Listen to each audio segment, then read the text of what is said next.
I'd like to call the Finance Committee to order. Councilors present this evening are Councilors Walsh, Zarella, Boshin, myself, Councilor Kushmerek. We also have City Auditor Brooks joining me, as well as Mayor DiNatale at the table. The agenda will consist of the following this evening.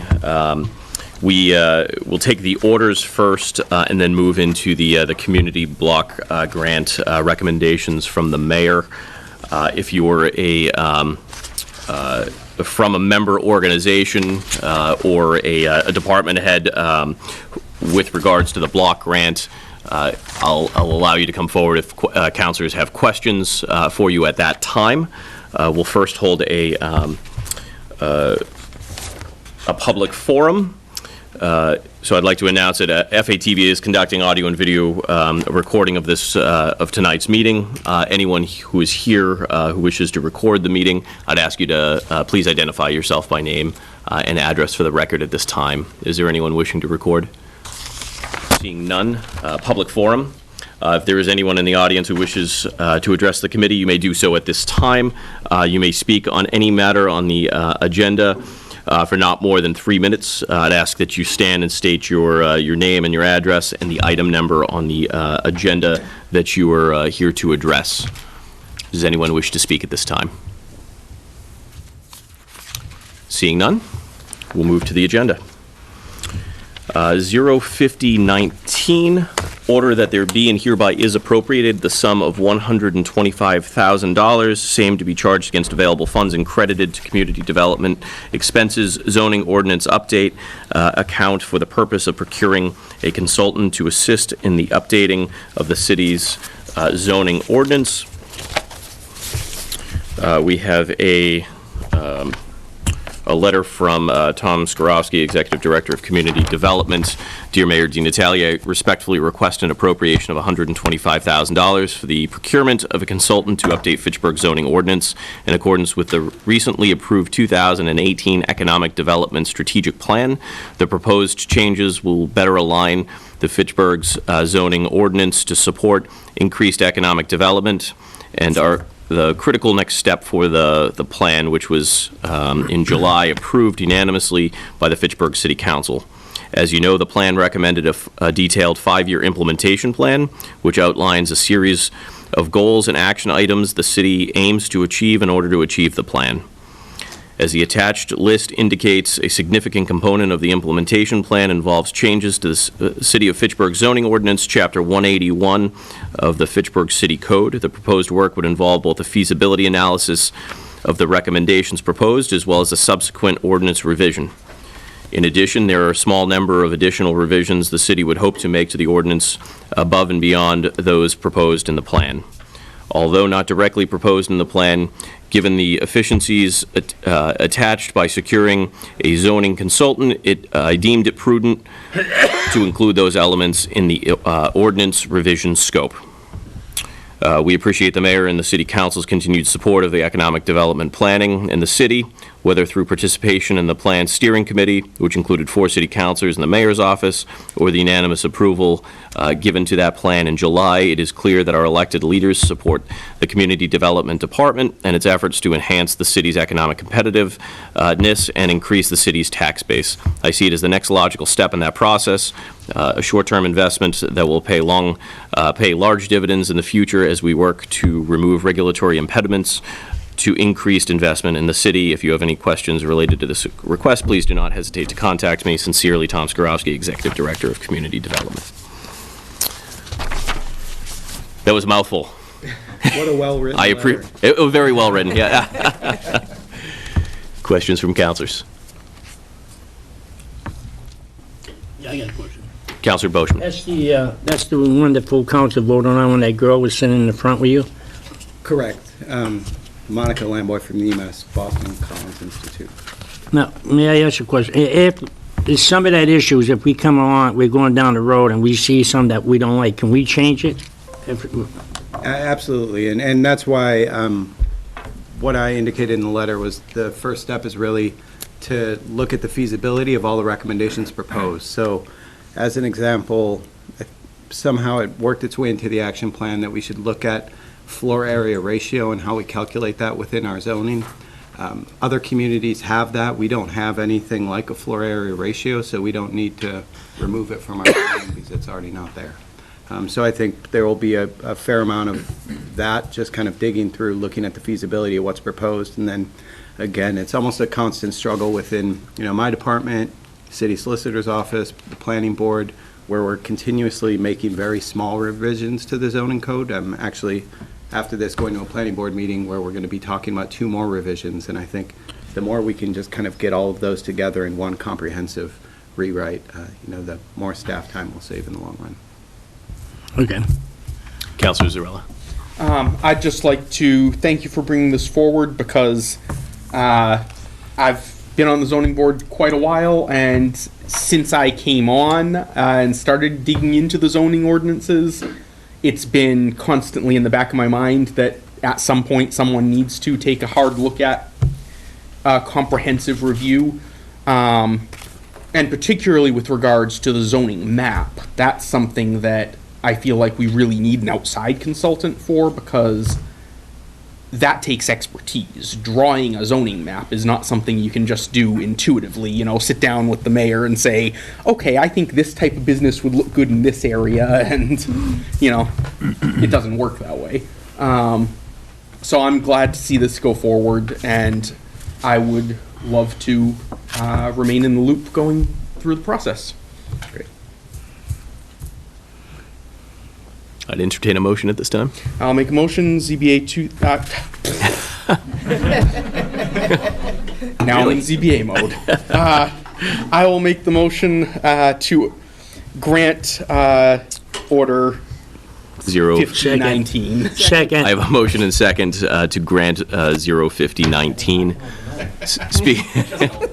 Speaking on the motion, all those in favor? Aye. All those opposed? It is unanimous. Motion carries. 05119, order that the city of Fitchburg hereby approve. Take 52 with it. We'll take 05219 with this as well. Order that the city of Fitchburg hereby approves the expenditures of funds from the Massachusetts Department of Transportation Aeronautics Division Airport Safety and Maintenance Program grant in the approximate amount of $640,000 for the purpose of said grant, which is to pay for the installation of a self-service fueling station at the airport. And 05219, that there be and hereby is appropriated the sum of $160,000, same to be charged against available funds and credited to airport capital self-serving fuel station account for the purposes of installing a self-serve fueling station at the airport.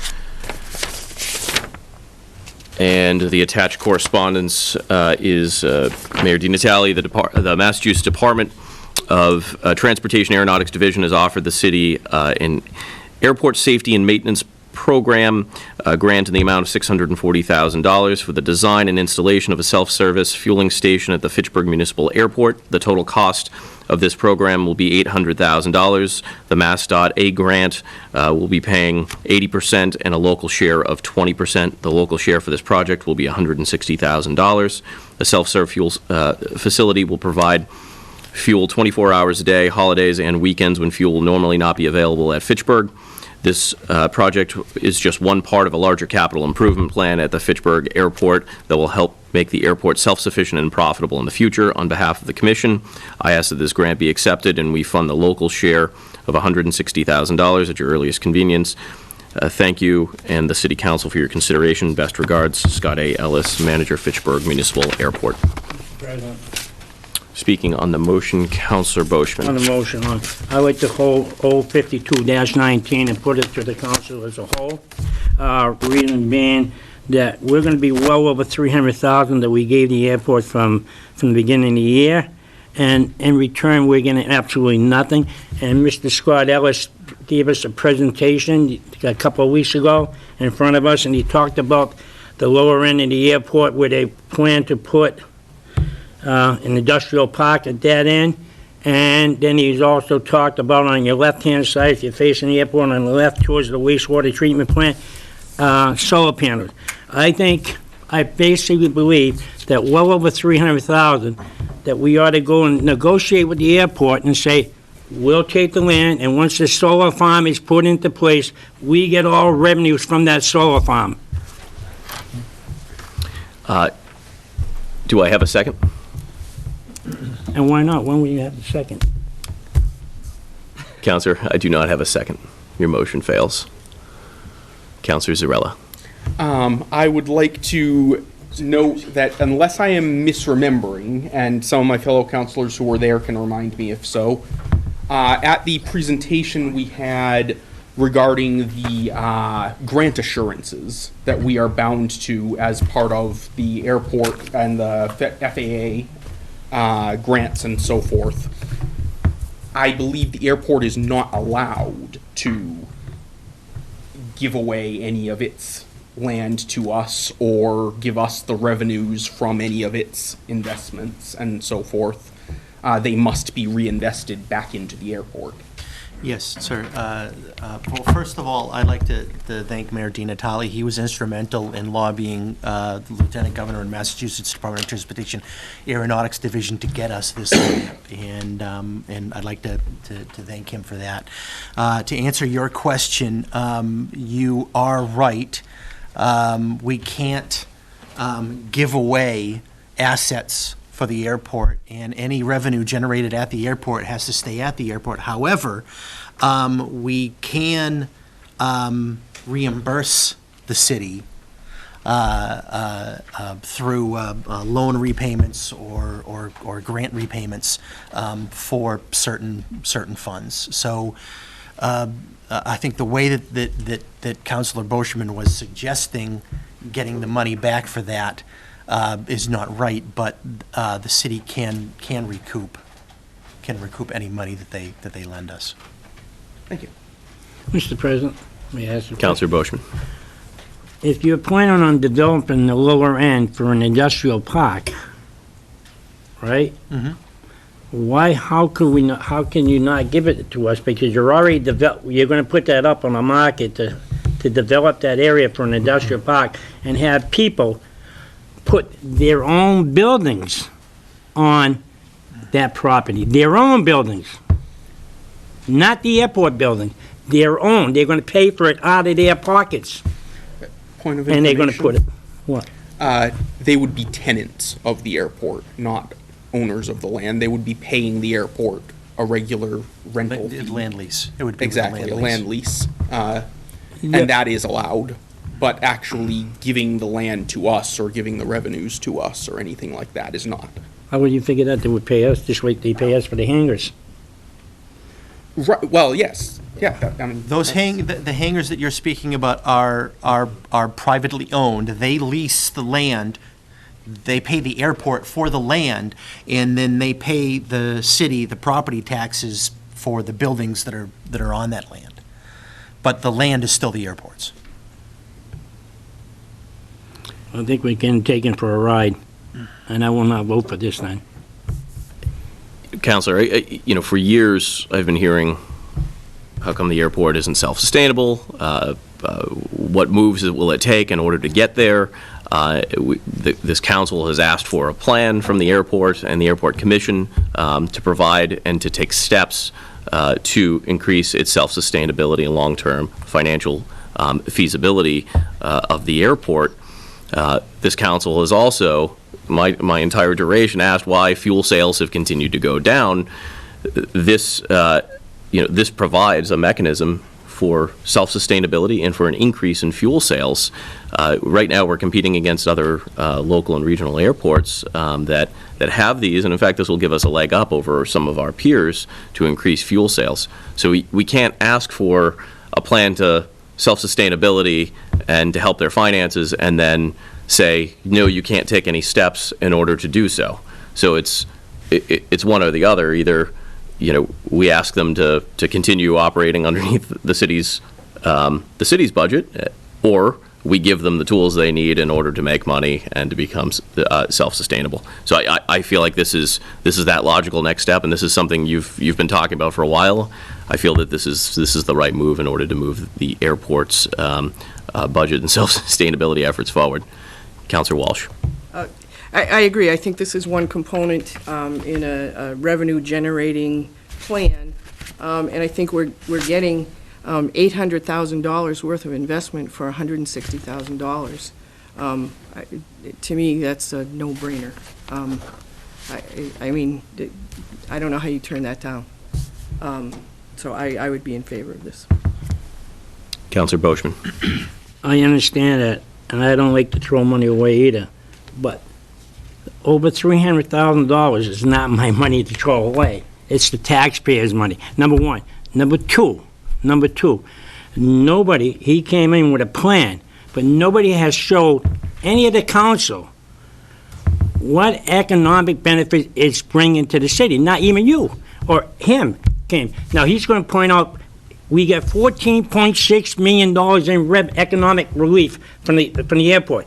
Well, that's based on 129 employees, based on Mass DOT, because I got the report. Based on 100, we don't have 129 employees down the airport on the books. We have, you said at the meeting, Counselor 6. Boishman, the scope of economic development is not in front of us. We have the self-fueling I understand that. station What at the you're airport in voting front on- of us. Counselor, you have to keep it relevant to the item in front of us. We had a recent council meeting where it was essentially, an open order to speak about the airport. You had that opportunity several weeks ago. Now we have a specific item in front of us. You may speak to that. Yes, Mr. President, but let me point out to you, we just had an informative meeting. We couldn't vote on it. Now we're voting on $160,000 more, and down the road, why don't we tell the public it may be another $600,000, so we'll be well over $1 million. Well over $1 million. And so that's good for the city. We can use it for OPEB. Marcus is always talking about the retirement plan. Counselor Zarella. The question, as I see it, as always with these sorts of issues, is a question of alternatives. I would love to not have the necessity of putting more money out there. No offense to the airport, but it is true that it doesn't directly pay money to the Sir, city. believe me, I would love to have enough money in my budget. Mr. Ellis, I wouldn't Mr. Ellis, come the to you. counselor has the floor. sorry. All right. But the fact is, that's not one of the options on the table. Stepping away and not putting more money into the airport is simply not an option, because then our grants get called due, and then we're throwing a lot more taxpayer money at it, money that we can't even literally afford to pay. So our alternatives are not pay this money out to make them self-sustaining eventually in the relatively near future, or stop paying and put the money into other city things. The options are pay this chunk of money now so that we don't have to pay in the future, or keep paying relatively smaller chunks over an indefinite period of the future. Because without these improvements, the airport is not going to get back to profitability. Mr. Ellis, if you'd like to add anything further. Well, Councilor Zarella is right. This self-serve fuel farm will make us competitive against some of the other airports that are in the area. Both Gardner and Stowe currently have self-serve fueling facilities. Orange just installed a self-serve capability on their existing their fuel farm, and their fuel sales have almost doubled. Right now, our largest customer is a charter company called Cornerstone Aviation, does business as Skyline. And they are buying probably 25% of their fuel at these other airports because they get back at night after the airport is closed. They'll land at Stowe or Gardner, refuel, and then fly back to Fitchburg to store their aircraft. So the amount of money that we're going to get from this will more than make up for the $160,000 layout that I'm hoping the city will approve. Motion to approve 5119, 5219. Second. I have a motion and second to approve 51 and 5219. Speaking on the motion, On the Counselor motion, Boishman. I'd like to accept 051-19, but not 052-19. Counselor, there's already a motion on the floor. I have a motion and second to accept 51 and 52-19. All those in favor? Aye. All those in opposition? One in opposition, Counselor Boishman. Motion carries by a margin of 3-1. Thank you, Mr. Ellis. Next on the agenda, we have 5319, order that there be and hereby is appropriated the sum of $150,000, same to be charged against available funds and credited to police capital expenditures, building repairs for the purpose of replacing the main HVAC roof top unit and thermostat and PVC control valves regulating HVAC functions. We have Captain Hess joining us this evening. And I will also read the letter from Chief Martineau. Dear Mayor DiNatale, the Fitchburg Police Department is respectfully requesting a supplemental appropriation of funds for the FY19 budget that would be used to support the replacement of the main HVAC rooftop unit, along with all thermostat and PVC control values which regulate HVAC functions. The existing HVAC unit number 1 is the largest of 3 rooftop units servicing the Fitchburg Police Department and is original to the building. The typical longevity of an HVAC system from that era is 20 years of service. The Fitchburg Police Department is requesting $150,000 from available funds to complete this project. I have attached a quote received from MPC Service, Inc. If you have any questions, please do not hesitate to ask. Respectfully submitted, Chief Ernest Martineau. Captain Hess. Good evening. Do you have anything further to add? I think the chief laid it out rather well in his letter. Wonderful. Questions from councilors? I'll make a motion that we accept 53-19. Second. I have a motion and second to accept 5319. Speaking on the motion, all those in favor? Aye. All those opposed? It is unanimous. Motion carries. 05419. Order that there be and hereby is appropriated the sum of $9,000, same to be charged against available funds and credited to police capital expenditures and building repairs for the purpose of construction design services for the expansion of the female locker room. And Chief Martineau sent the following letter. Dear Mayor DiNatale, the Fitchburg Police Department, located at 20 Elm Street, was constructed in 1986. A female locker room was constructed to house 8 police officers, and at that time, none were employed. Presently, we have 8 female officers working for the city of Fitchburg, with the anticipation of adding 3 females in the next couple of years. In order to complete this type of expansion, it will be necessary to relocate the public facility restroom to another location. The existing female facility will double its capacity and provide much-needed space. I respectfully request a supplemental appropriation of funds in the amount of $9,000, which would be used for the construction design services consisting of schematic design, design development, drawings, and construction administration. I've attached a copy of the proposed proposal for design services with this request. If you have any questions, please do not hesitate to ask. Respectfully submitted, Ernest Martineau, Chief of Police. I'll make a motion that we accept 54-19. Second. I have a motion and second to accept 5419. Speaking on the motion, all those in favor? Aye. All those opposed? It is unanimous. Motion carries. Thank you very much. Thank you, Captain Hess. Nice job.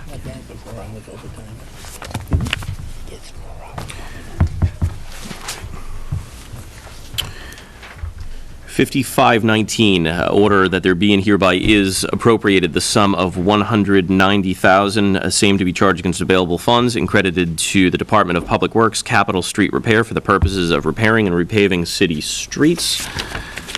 We have the following letter this evening. I respectfully request approval of the mayor and city council for the appropriation of $190,000 from available funds to cover some of the cost of paving Mount Elam Road from 5th Massachusetts Turnpike to 330 Mount Elam Road, which is where we left off paving in 2016. Total distance to be paved is 6,500 feet. This road is in very poor condition with a pavement condition index PCI of 8 on a scale from 0 to 100, where 100 is perfect. Mount Elam Road is one of the access roads to Fitchburg from Route 2, and one of our goals has been to improve the various gateways to the city. The work would be done in fiscal year 2019, and the total cost of paving is about $640,000. The project would be funded as follows: Chapter 90, $450,000; city appropriation, $190,000, for a total of $640,000. Gentlemen, good evening. Evening, Mr. President. For the record, my name is Chief A.J. Cherigny, Chief of Staff to Mayor Di Natale, and with me is Gary Bevilacqua, one of our city engineers with the DPW. I think we're here on behalf of Mr. Laxo, who sends his regrets, who was unable to attend this evening, but his letter certainly addresses all concerns in terms of the $190,000 appropriation. You have any questions? I'll get some questions. Councilor Boishman. Gary, I want to say thanks for coming, Gary. I know I must have caused a big commotion down there at the barn, because I was questioning Mountain Road, and there was only probably 5 to 6 times more cars on Electric Avenue, 2 times more cars on St. Joe's, probably 3 times more cars on Oak Hill Road, not counting the airport, not counting in front of Main Street, well, you told me you can't touch that, that's coming on, it's something different. But, you know, I want to say one thing on 190, and I appreciate what the mayor has done, and I'm not taking away that, but I will say this, and I'll say it again, and I'll say it again. There's something wrong with the system. When we don't have the manpower to fix holes going back to 2017. We don't have it. And when we have to pull a crew off to go clean a park so they can get funds to maintain their budget, there's something wrong with us. There's 40,000 cars in the city of Fitchburg, 40,000 registered vehicles in the city of Fitchburg, and I'll give you 25,000 that drive the city streets. And when I was a little kid and I wanted to do something, they told me the customer is always right. And we're not treating the customers right. We're not doing it. Every road is a pothole. Every road. And I'm not blaming him. I'm not blaming the mayor. What I am blaming, I'm blaming the 11 councilors, and that's me. Because we hold the money. We hold the money. You know, I have an old saying, money talks and BS walks. But we're doing the walking and he's talking. We should be doing the talking. We gotta have more employees down there. This $190,000, what good is $190,000 if you're driving on bumpy roads, you can't fix the holes? Really, I'm sorry, Ma, I know I'm off track. I know you're gonna tell me I'm off track, but you know what? People are calling me up, and we talked about that at the Gourmet Donuts. So, you know. Counselor, I agree with you that potholes are probably one of the number one, and our city's roads are probably the number one most talked about issue in the city, and it's certainly what I get the most number of calls about from my constituents throughout the city. I don't disagree with you on that point. I will disagree with you in saying that we hold all of the money. We could reappropriate probably enough money from what's already not committed if we scrapped the entire upcoming budget to pave about 5 miles of road, if we're lucky, in the city. And that would mean that we don't do anything else as a city other than pay the contracts that we've already committed to. So I would respectfully disagree with that assessment that we control the money enough to make a sizable difference on the roads. That said, I would also disagree that the system is broken in terms of how the DPW allocates funding to which roads. At the end of the day, they apply a system and they look at, you know, the pavement condition index, as well as the percentage of, or the number of cars, the daily frequency of cars, and then they patch that together to see what the prioritization is. And I never want to get to a point where this council is deciding which roads in the city to pave. That's dangerous. That's how we politicize, you know, whose road, you know, gets paved. I don't want that authority. I don't think we should have that authority. I want to trust the experts on the ground, our city engineer, our commissioner of public works, to dictate which roads need it the most, which roads are most traveled. That's you know, that's in the best interest of our public, that's the best use of tax dollars, and that avoids any conflict or favoritism whatsoever. So I want to continue trusting the methodology. I agree. We need, you know, we need tens of millions of dollars to do, you know, the necessary road work throughout the city. You know, the mayor doesn't have that ability, we don't have that ability. What I'd recommend, and something that I've talked about that I'm in favor of, is looking at a debt exclusion, you know, to put a debt exclusion question on the ballot to fund. But that means going back to the residents and asking them through the ballot, are you okay with paying more money in order to fix your roads? And that's a question that we can't answer for them. We could put that on the ballot if we so chose, but that, again, isn't in front of us. What we have is, we get to pave a road, and I know, we get to tackle a problem that people complain about all the time. It's not in my ward, but I know we all grumble to ourselves when we drive down Mount Elam, and the people who do live down there have dealt with this long enough. We get to deal with the problem, and I'm thankful that the mayor's allocated these funds and the DPW is before us to fix it. Mr. President, I think he had me mistaken. Councilor Boishman, you're not next on the list. I have Councilor Zarella. I thought I stood at the floor because he cut in on me. So first, in response to my colleague's point about underfunding or understaffing at the DPW, I've heard plenty of times from this direction and that direction that the DPW could really use more workers, and of course, that would be great. But this is an appropriation from available funds, meaning it's one-time funding. This isn't something we can budget in for a new salary, because it won't necessarily be there next year. So we're spending money on a one-time fix with one-time money. That being said, also, I think, yes, Electric Ave has a lot more cars and so forth, and it does have a ton of potholes, but it's drivable right now. Last year, when I was on Mount Elam, last year, almost 2 years ago now, campaigning, there were already sections that were nearly undrivable. And even though it's not often perceived as a gateway road into the city because it's, a fairly narrow lane, wooded and everything, it's not like South Street or John Fitch, but it is. If you take one of those smaller exits off of Route 2, I want to say it's Oak Hill Road, you wind up having to come down Mount Elam to get into the city. And, sorry, what? Rollstone Street. Gotcha. Rollstone. Rollstone. I knew it was one of those. The other one goes to Franklin, if I remember right. Anyway, the point is, it is a gateway road.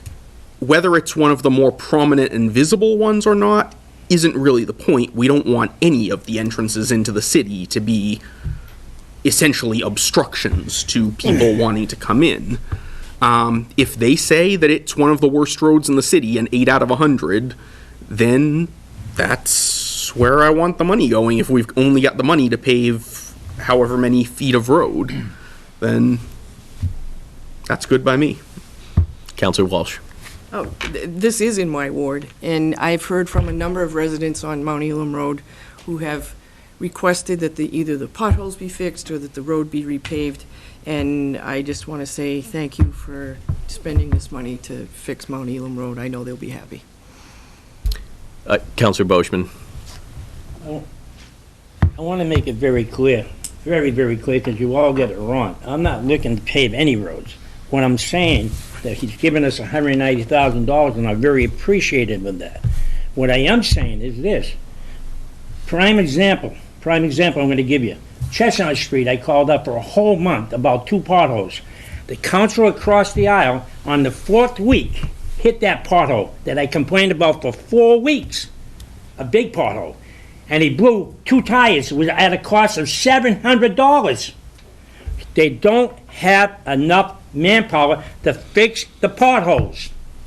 This is what we should be arguing about. They don't have the manpower. So we're creating the problem in Pittsburgh. Councilor, I don't disagree with you, but that's not in front of us. It's not in front of us. But if we don't tell him, how's he gonna know that we're not happy? He's right here. Councilor, you can, I'm sure the mayor would be happy to field that line of questioning any day. Mayor, I hope you don't mind if I speak for you there. They say we look to get like. It's not as though the counselor ever comes in and visits me. We hardly have an opportunity to do it, Councilor Bug. It's a surprise. I know you're timid, but, Councilor, I don't disagree, but the order before us is concerning Mount Elam Road. Do you have anything further?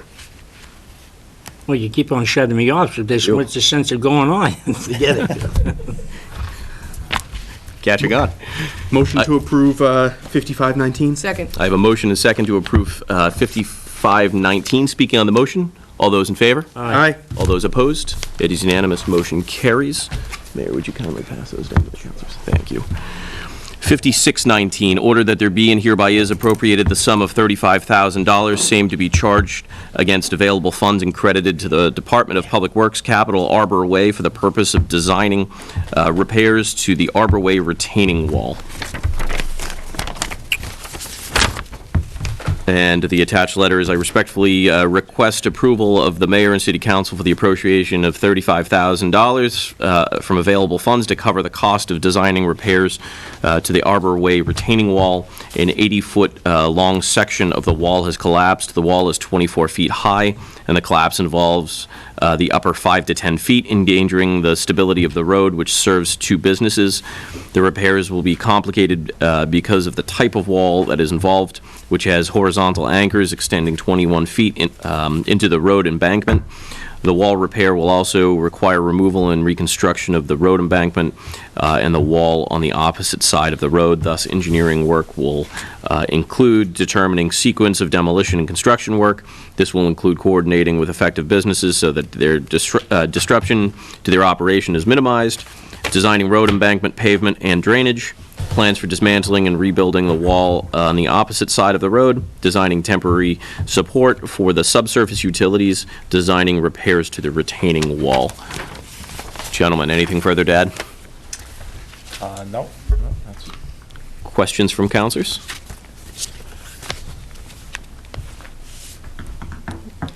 I'd entertain a motion on... Motion to approve 5619.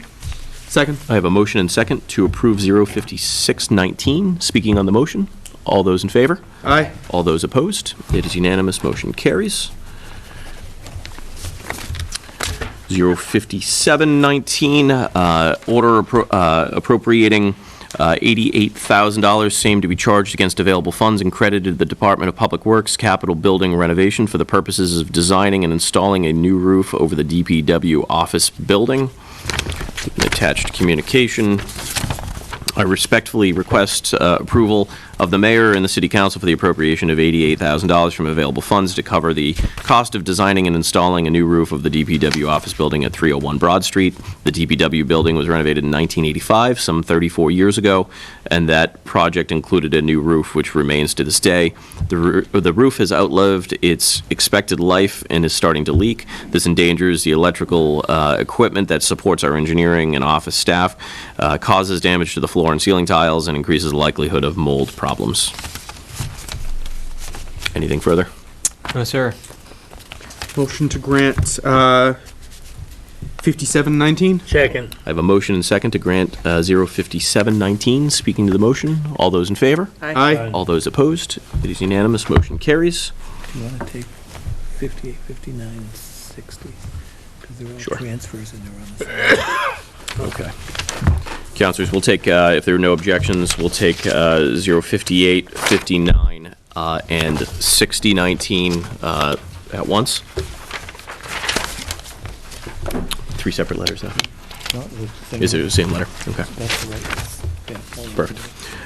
So the following orders, 05819, order that there be and hereby is transferred from within the sum of $24,000, same to be transferred to the DPW expenses, gas and oil, $20,000, and DPW highway expenses, building and grounds, $4,000, and credited to DPW highway personal services overtime. 05919, ordered that there be and hereby is transferred from within the sum of $1,000, same to be transferred from Parks Personal Services certifications and transferred and credited to Parks Personal Services overtime.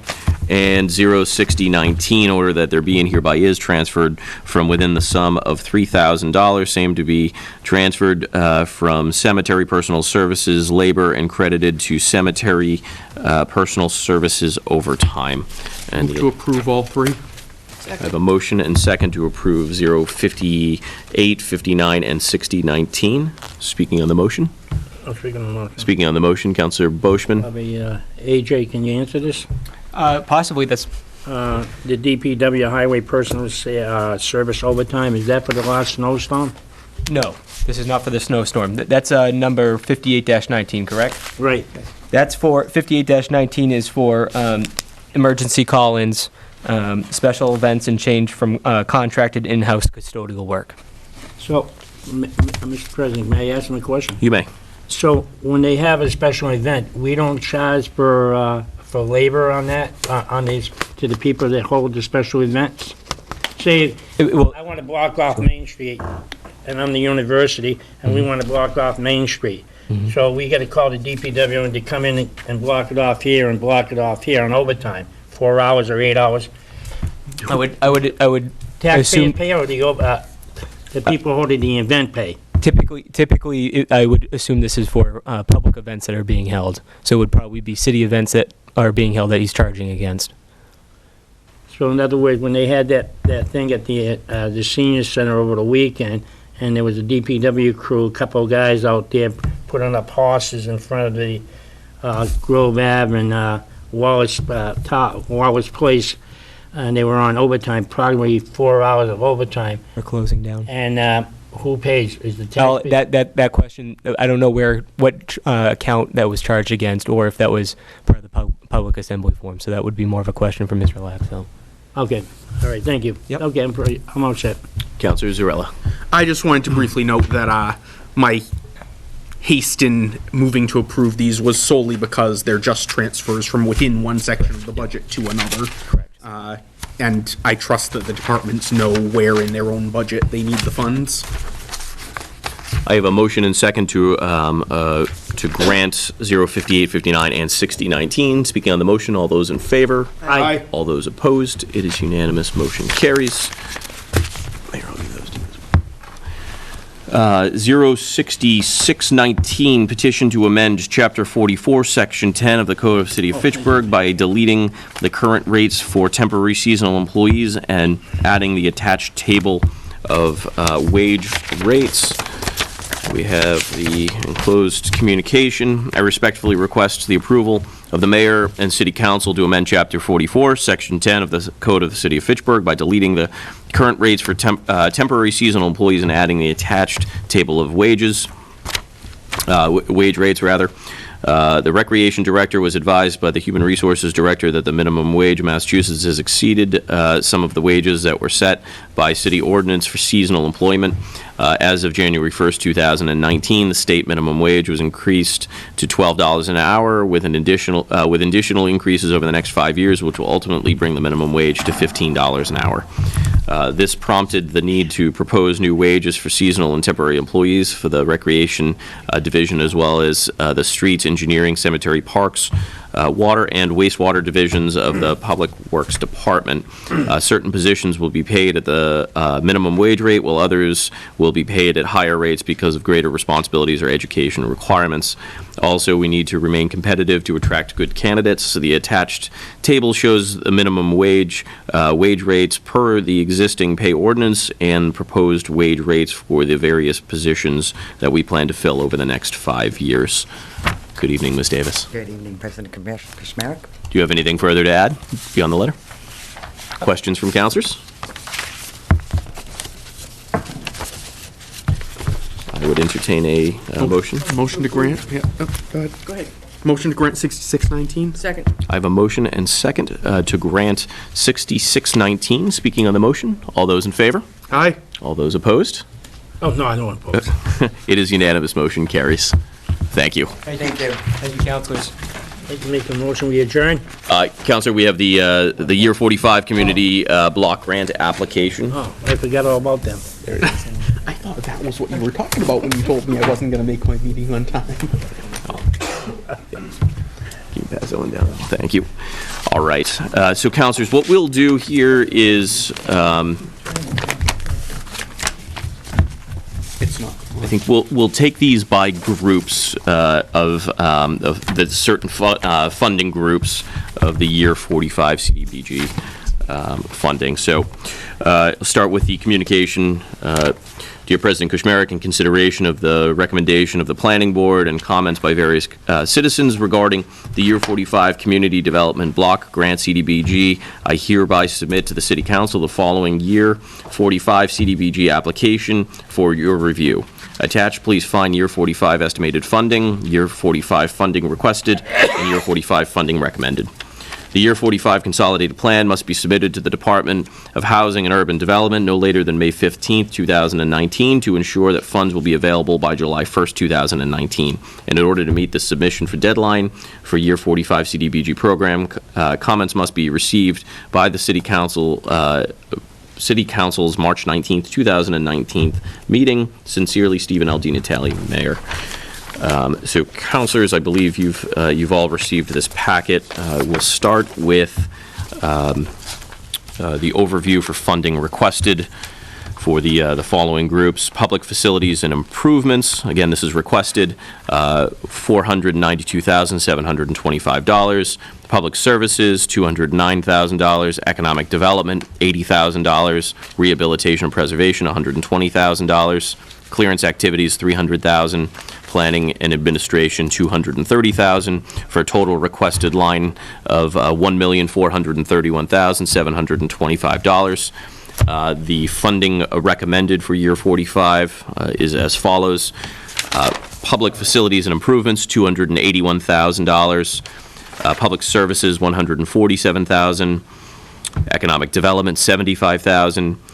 Rehabilitation and preservation, $120,000. Clearance activities, $229,476, and planning and administration, $196,085, for a total funding recommended by the mayor of $1,048,561. So, councilors, any questions before Councilor I Boschman? have some questions.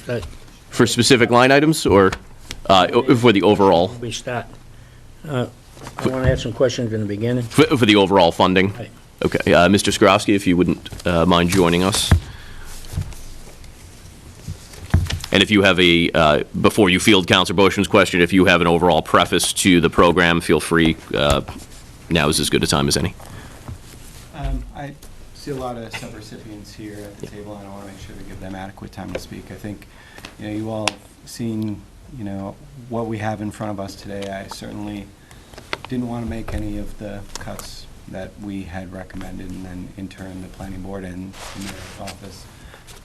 It's always a tricky job, in particular as we're dealing with public services where there is a cap that we cannot go above. But aside from that, I'd be happy to answer any questions, Councilor Boschman.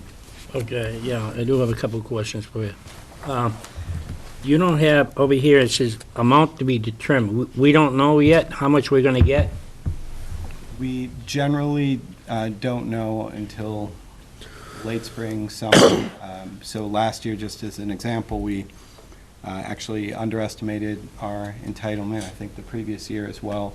We just had in mid-February, throughout the whole government shutdown fracas, they were debating the final amount for CDBG, among other things, of course, and there was a slight increase that they had allocated. I think it came down to 2 or 3%.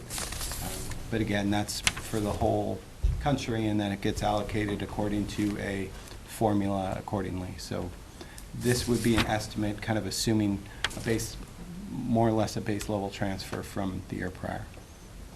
Okay.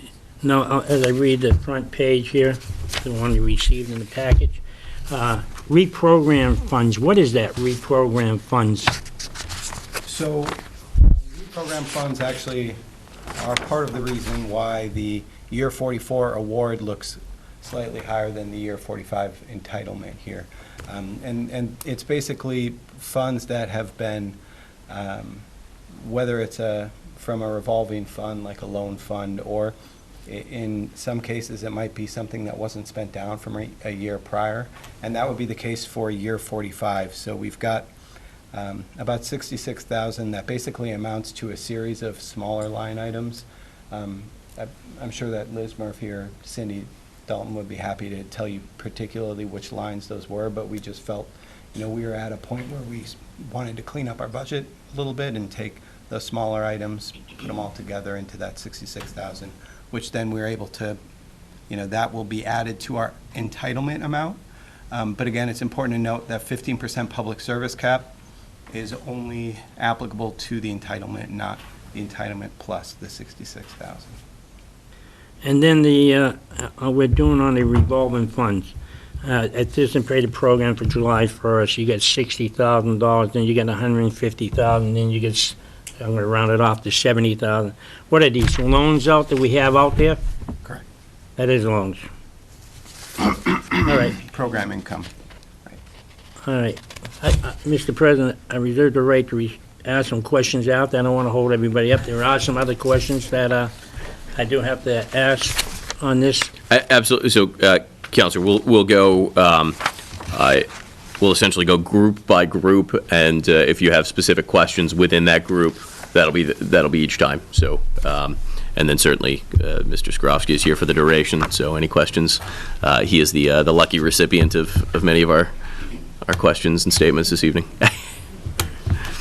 That said, we'll begin with the public facilities and improvements. So what we'll do, I'll read through each of these as well as the recommended amount. Counselors that have questions or concerns, we can we'll bring up the individual organization. So I won't make each organization speak to each item unless counselors have specific questions or requests for them to do so. That said, we'll start with public facilities and improvements. There are 6 total proposals for $281,000. The project, first project, Parks and Playgrounds, City of Fitchburg Disability Commission, and Boards of Parks Commissioners for $60,000. Crocker Field Open Grandstand Rear Wall, City of Fitchburg School Department, $9,000. Crocker Field Fieldhouse Roof Phase 2, City of Fitchburg School Department, $33,000. And Crocker Field Restore Grandstand Benches, City of Fitchburg School Department, once again, for $9,000. Streetscape Improvements, Community Development Department, $150,000. And connecting One Wood Place to high-speed internet with Centro for $20,000. Questions from counselors? Counselor Boschman. Probably bring Tom up here again. I don't know why I came back. I was just going to recommend, if you wouldn't mind, just, I guess, staying there at the duration and... Streetscapes. This is North the Main, reimagine the city and all the wonderful city gateways. I put in petitions on the CBG fund years ago, and none of the projects that I put in, which were approved, have got done. Not one of them. Clarendon Street from Daniel Street down to Columbus Street, sidewalks. Allen Place, to help save the city of Fitchburg money so the wall won't collapse up there on Allen Place, not done. A fence put on top of the wall, Emo Gogan's little pocket park, so the kids won't climb up there and fall off, not done. Then we're going around and we're putting reimagine not Marshall Street sidewalk. No offense, Councilor, your ward, but my ward, Clarendon Street's not done, Allen Place is not done, the fence is not done. Right, and would you like me to respond? Go ahead. I think it underscores the point you made before, and I do think in recent months we've been meeting with DPW and going over the CDBG projects that are in the pipeline, so to speak, both streetscapes and parks. And there's a fair number of projects to be funded, and actually you'll see throughout the application, whether it says C note with the Goodreach Street Playground project. That's another one where we actually didn't recommend funding it, and actually recommended for it to be in a Parks and Playground line, that if DPW happened to get to it, and if the Mirror Lake Accessibility Trail Loop did not get funded through the larger grant, then perhaps there might be Parks and Playground funding available for that, because we didn't feel like DPW was at a place to get the parks work done. To your point about the streets and streetscape improvements, that's why a lot of what we're applying for in this year is really not about individual streets to be, or sidewalks to be paved, but it's really about looking for those grant resources that we can leverage into something bigger. So that could be a Mass Works application and, potentially downtown, which we applied for last year. It could be another Complete Streets grant. We are, in this spring, going to be having about $220,000 worth of work from the state through the Complete Streets grant program. Once that work wraps up at the end of April, we'll be eligible for another round. And I think, one of the things that we're finding with our CDBG Streetscapes money is that it's much more effective taking a small chunk and turning it into larger leverage dollars, either from the state or federal level. And we're going to continue to exercise those resources, which also could potentially be the Safe Routes to School program, which you and I have talked about at this table on numerous occasions. Doesn't necessarily have to be isolated to downtown or Main Street, but we're really looking for those examples where we can leverage those dollars into something bigger. Yeah, because, I got no problem in trying to make the downtown work. I always vote for a lot of these things. Some things I don't vote for because I don't believe in. But it seems like we're leaving out the different other wards. And I get the impression very so that my ward, for example, years, and we're all focusing on one area. And it's almost like we don't exist. It's like, just pay your taxes and keep your mouth shut, because we're doing this and this is what we're gonna focus on for the next 5 years, and it's too bad for you. That's the impression I get. Understood. And, just for what it's worth, one of the 4 blight reduction areas within our department is Lower Cleghorn, and, we're focusing CDBG resources, both with demolition, but also we're not going to be doing any other sidewalk work until the work in your ward, both, Clarendon and Allen Place, are completed. And on the point of leveraging larger funding, we can only take the opportunities that are out there. So with Mass Works projects, that has to be connected to a larger development. Another opportunity we have, again, with the Safe Routes to School program, that opens up the opportunities a bit more, and then I think we could make a strong case for a Safe Routes to School improvement right around this school, and potentially having implications on in and around your ward at least. But again, we're really responding to the opportunities presented to us. All right. In Councilor Boishman, I realize, a lot of these leveraged opportunities to turn, small dollars into bigger dollars often happen in the downtown, but there's certainly, Linda Nicolopoulos, who I know is watching at this very moment, has been begging for years, and she put in a petition with me at, Pleasant Street sidewalks, and, just to name one of many that, unfortunately, we have, how many more requests than we have dollars in order to be able to plug away, and it's that ability of, it's great when we can get those projects done, but at the same time, when you can turn, $150,000 into $400,000, that's the no-brainer, right? That's the obvious decision for us as a city to be able to, turn fewer dollars into more dollars. So I applaud you for doing that. I know that often hurts these individual projects, but certainly, it's more impactful when we can leverage dollars. So thank you for your efforts, and thanks for the explanation on how you try to administer these funds. Councilor Zarella. Just a brief point of clarification. I don't actually recall how we did it last time. Are we voting on these chunks as we finish them, or? That would be my recommendation, that we vote on each particular section. Okay. Councilor Boishman. Oh, you're here again, Tom. The $20,000 for high-speed internet. That seems like a lot of money. We were gonna put high-speed internet at City Hall, aren't we, Mayor? Mayor, we're gonna have it. So all they go is what, 100 feet, not even 100 feet from backyard to the next building? $20,000? I think AJ could probably speak on that a little bit better than myself, but, that's also, we're trying to be good neighbors to our partners right next door. And AJ's got a little bit of a better sense of the estimates there, but we figured while we're ripping up the pavement to do work on Main Street, it would be a good opportunity to be neighborly to the folks next door. Yeah, $20,000 is a very the estimate is spot on. When we did the fiber work on Boulder Drive a year or two ago, we had to do an ad alternate, and that ad alternate cost $25,000 for approximate same stretch of trenching work that will need to be completed for this particular project. And we want to make sure that we take this opportunity to do it, because while we're doing the City Hall project, the site will be open.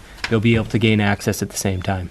Well, on this question, if we're gonna do the city hall, I mean, it's from here to J. Bry. This is I mean, $20,000? No, it's not from you to J. Bry, and it's also Comcast is doing the work. So this is prevailing wage, accountability, materials costs, and all other functions built into that cost. So $20,000 is reasonable cost for this project.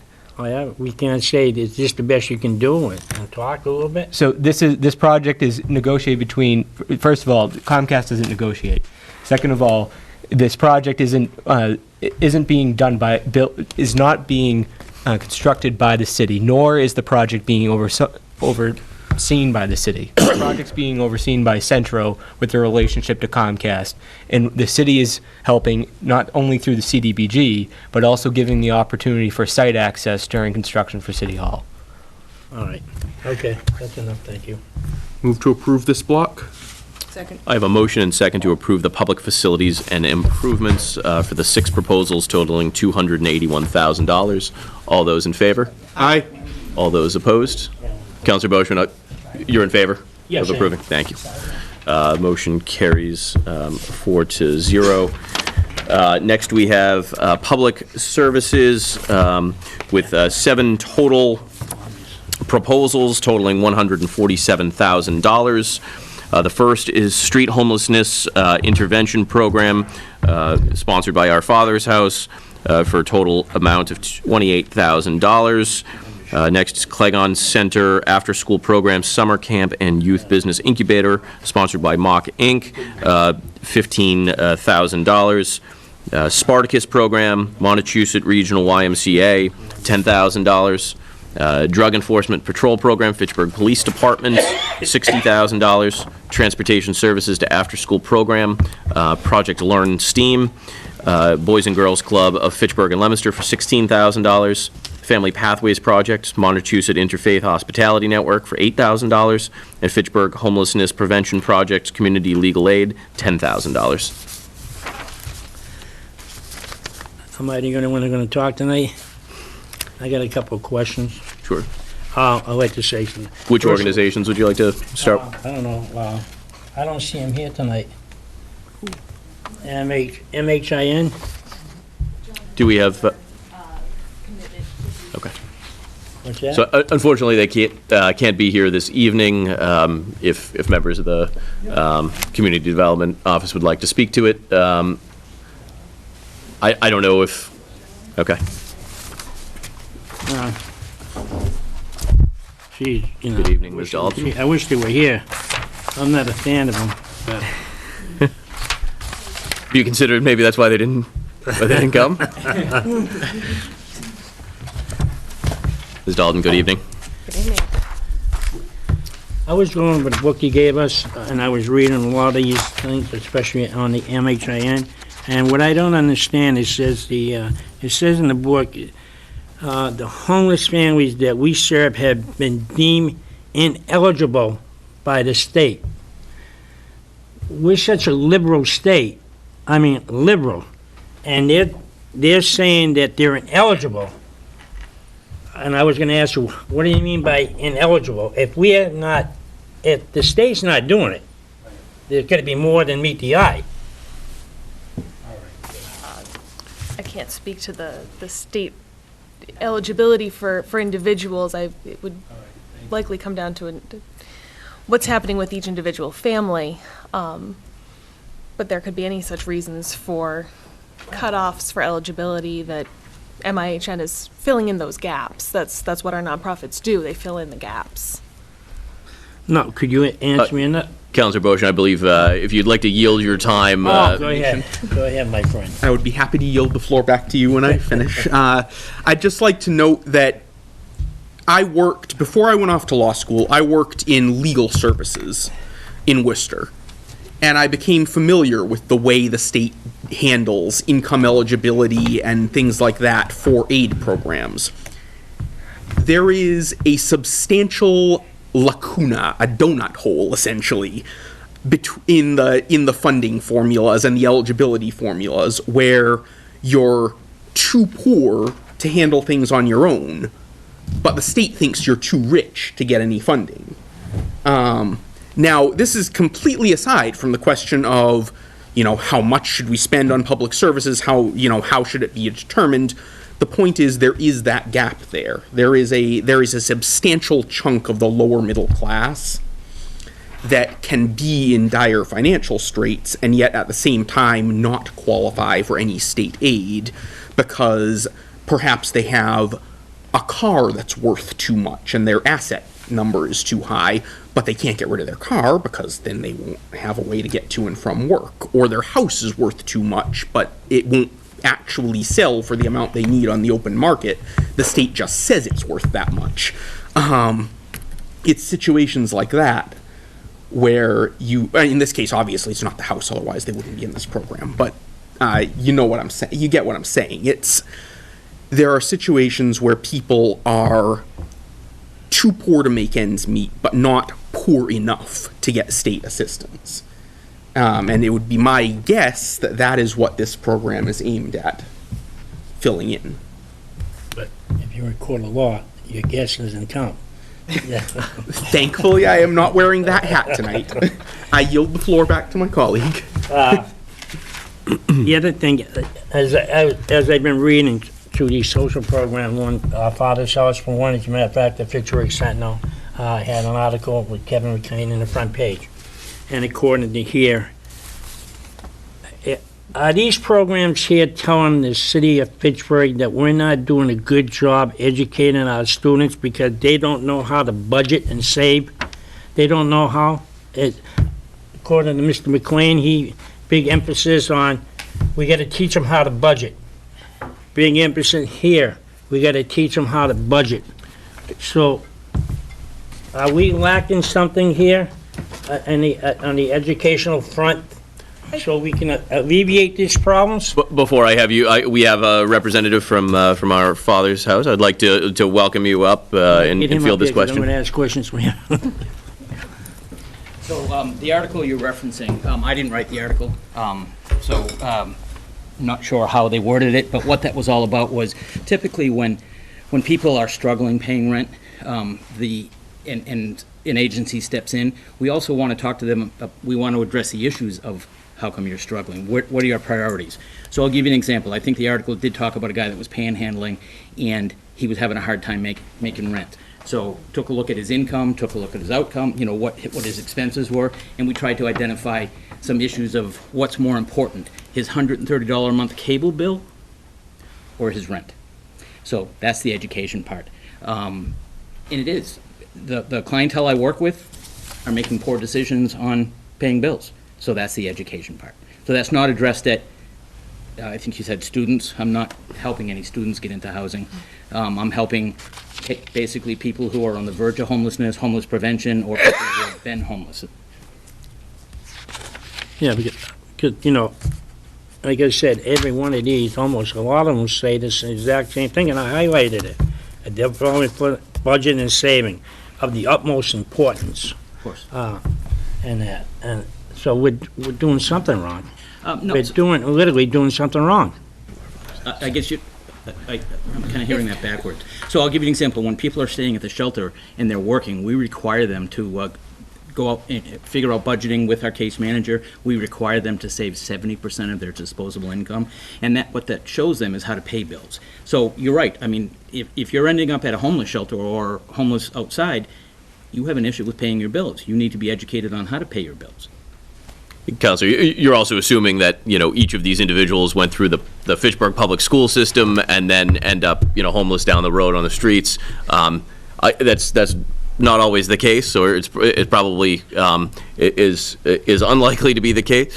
Coupled with, you're also assuming, I had to remember, I studied history, and I had to remember what the names of the Nina Pinta and Santa Maria were. It took me like 10 minutes to remember that. So, trying to remember back to what you got in grade school, after a whole world, has happened, a whole life at time has happened in between, we're trying to give them the tools they need in order to succeed moving forward, without judging what's happened before then.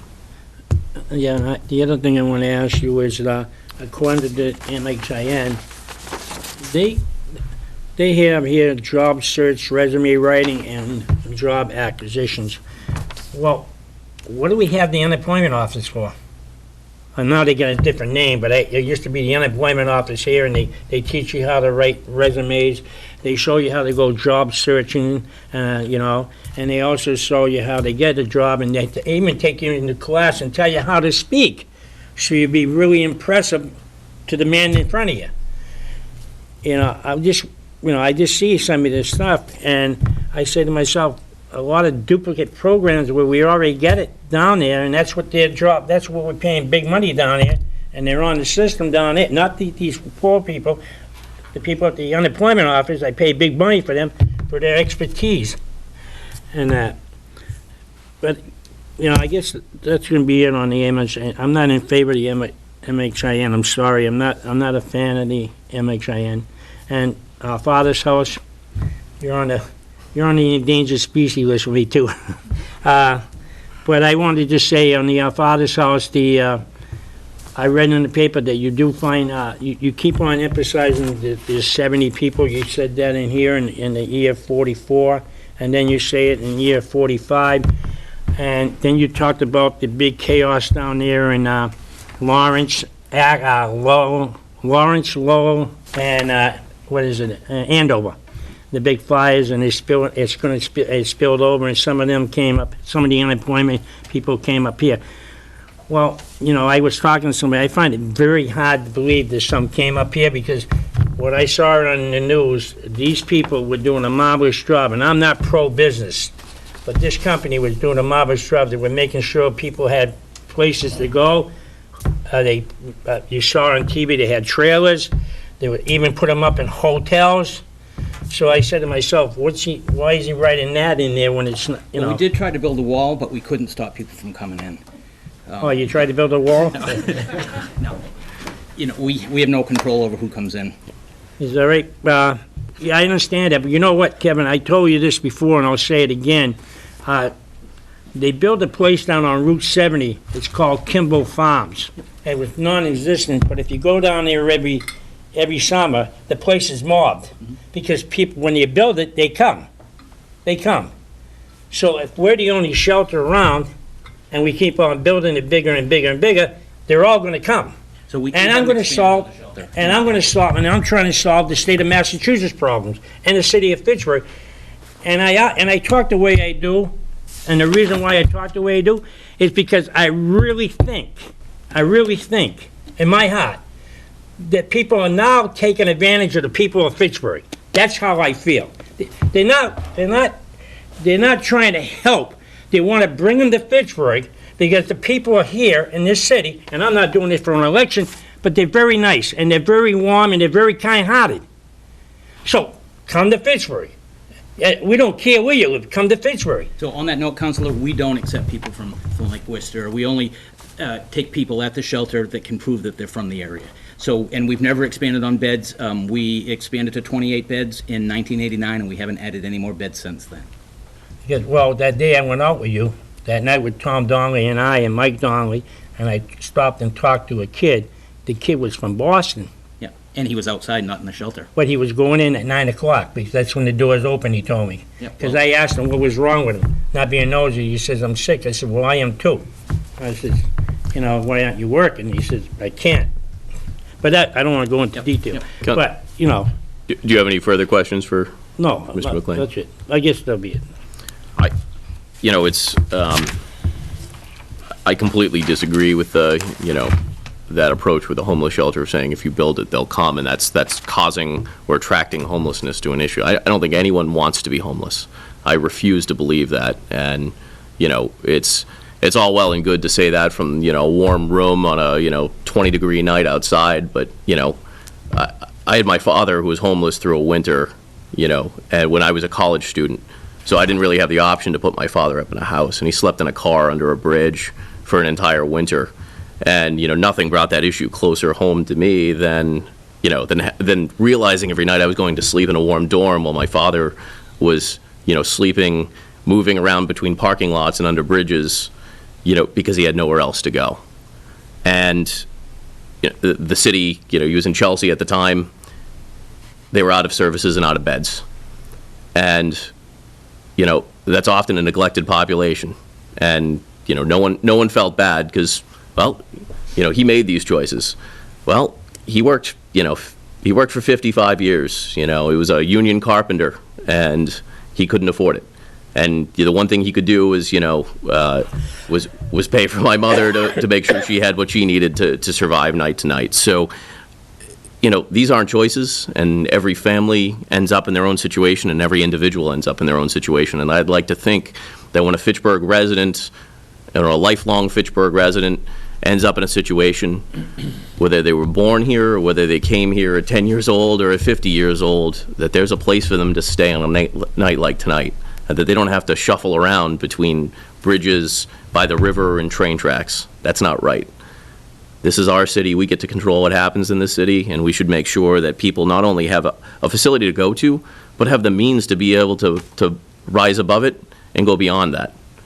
My father was lucky enough that it only lasted, 6 months, and he was able to get some services and some help, and we were able to get him back, in a place where he was fairly self-sufficient.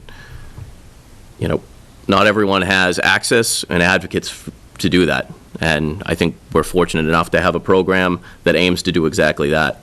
We often talk about self-sustainability. This is trying to do that, of saying, it's not just a free ride. You have the option to learn something and to get enough help so that you can help yourself. And I think that's exactly what this program aims to do. All right. And before you go, Mr. President, since we're still doing these, right, but I'm not going to talk to Mr. Kevin and MHIN, but I do want to talk about the kids' programs. Thank you, Mr. McLean. The kids' programs, and they don't have to come up in front, I just want to say something. Sure.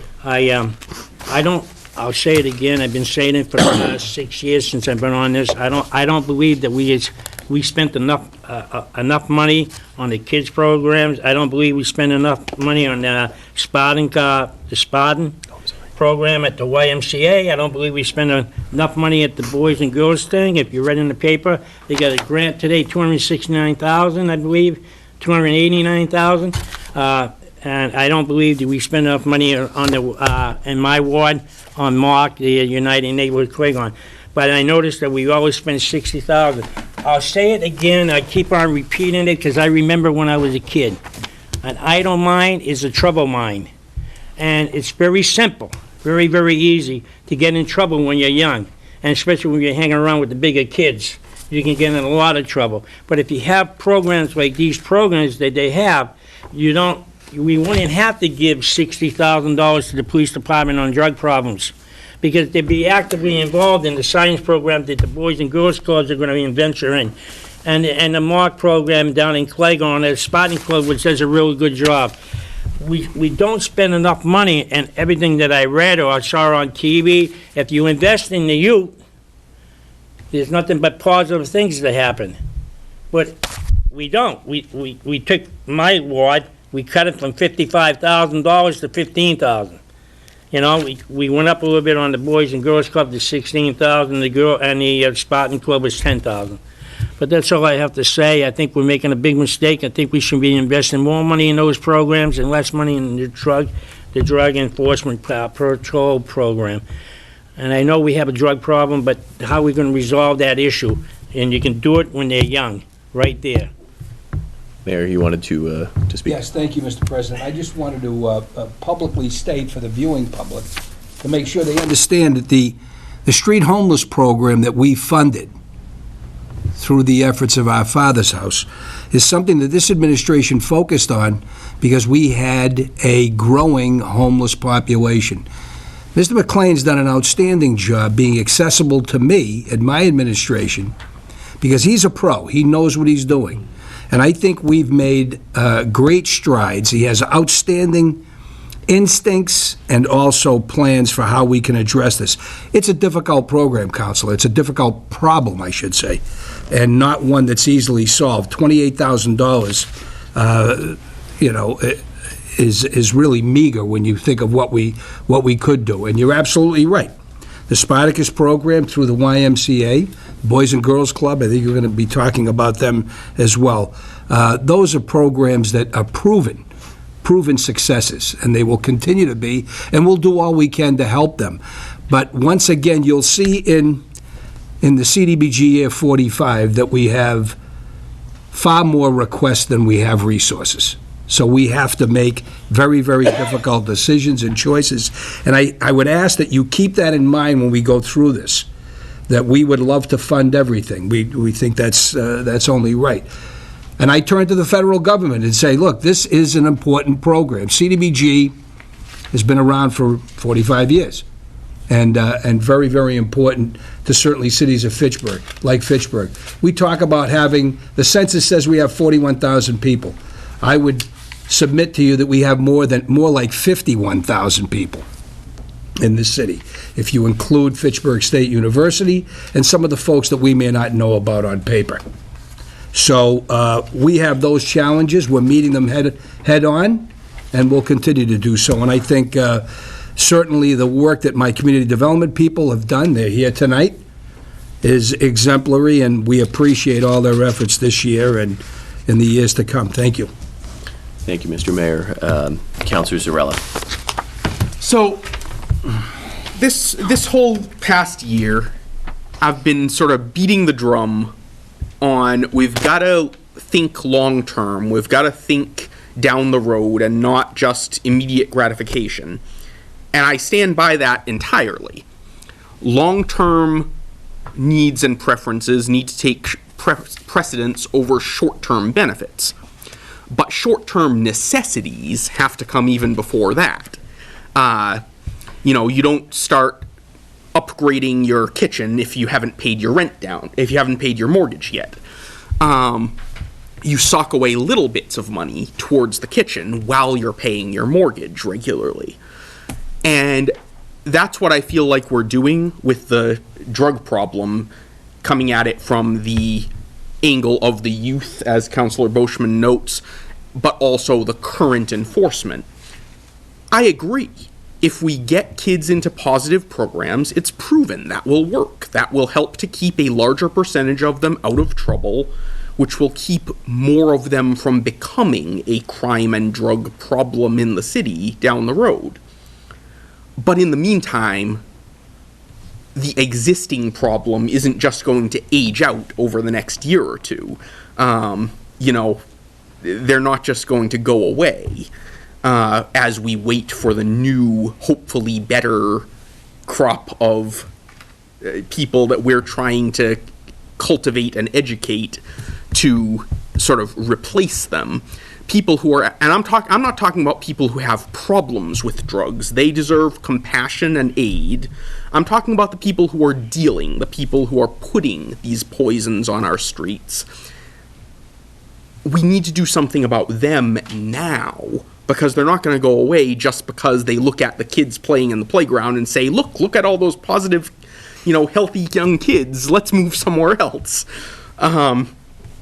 It's going to make it harder for those kids, because instead of just having these positive influences, they're going to have the positive influences on one side, but then if they happen to live in an area that has more of an issue with these problems, they're going to go home and have the negative influences from the other side as they walk past the wrong corner or whatever. We need to give them better opportunities by taking away the negative influences as well, and our police department's been doing a great job of that. We need to continue to give them the tools to do so. Councilor Walsh. I think that I've known Kevin McLean for a very long time, and I know that if you invest $28,000 in our father's house, Kevin's going to turn it into about $75,000 worth of effort. And I think the street homeless intervention program, I think actually works in coordination with the Drug Enforcement Patrol Program. They're related issues. In a lot of cases, the reason you have homelessness is because you have an addiction problem. And I think the police department has been doing an amazing job. I'm involved in a federal grant through Fitchburg State University in conjunction with Fitchburg Police and a number of the Worcester DA's office. And what we found so far in gathering data is that the Fitchburg Police Department is head and shoulders above a lot of other police departments in gathering information and addressing this issue. So I think, again, this $60,000 that is going to be used is going to be well worth it's going to be spent in a responsible way, and I think we're going to get much more than the $60,000 worth of benefit from that investment. Would entertain a motion at this time. I'll make a motion to approve this Actually, present block. I think one of the applicants wants to speak on the matter. I'll I'm withdraw sorry my to motion. interrupt. I don't mean Mike, throw order. Mike, I don't want to vote them all. There's one of them I'm not in favor of. Which applicant? Leona Shaw from Mock. Sure, absolutely. This one. Thank you. Good evening. Good evening. Just wanted to make a comment. I just want to appreciate all the support and appreciate the support from the city and the CDBG grant. The cut, even though the cut is significant, we continue to try and pick up the slack and continue to do the work. And if I could just read one statement, if that's okay. Our overall goal of the project continue to improve the Claygon Center so that it remains a viable resource to low-income residents living in the neighborhood. But if I could just read one paragraph and then I'll just under-resourced communities that struggle to provide the needs of their residents often experience higher rates of depression, anxiety, drug use, and crime. Investing in efforts that increase opportunities for the youth of our community takes precedence as we aim to work with young families to break barriers to economic stability. We recognize the more disadvantaged the youth, the wider the achievement gap. This ripples into adulthood and impacts employability, skill development, confidence levels, and more. This is a critical need in Fitchburg and the Claygon neighborhood to address the achievement gap that exists in our community among disadvantaged youth students. The majority of youth enrolled in our after-school and summer camp programs are from low-income households, single-headed households, families that are under or unemployed, non-English speaking households, and families with high rates of members that have not received a high school diploma. Each of these presents risks in achievement rates among students and combined rates worsen. So thanks for hearing me, and I appreciate, again, the continued support. Thank you. Thank you. So realizing that there's a motion and second to vote in favor of these, I do want to give, because I gave one organization, if there's any other organizations that want to speak, I don't want to deny you that opportunity. But again, there is that said, there's a waiting motion to vote. Mike, can we ask the Pittsburgh Home Convention Project to come into legal aid? No? I was going to say, since my motion actually hadn't received a second yet, I'd like to amend it. We do have, it looks like, yeah, we have one other agency I'll wait. wishing to. Okay. Hi, I'm Faye Racklin from Community Legal Aid. Good evening. How are you doing? I gotta treat you good. No, I was reading your thing here, and you're saying that a lot of the land, 33.4% of the landlords got representation. You know, I'm a landlord, and I find it hard.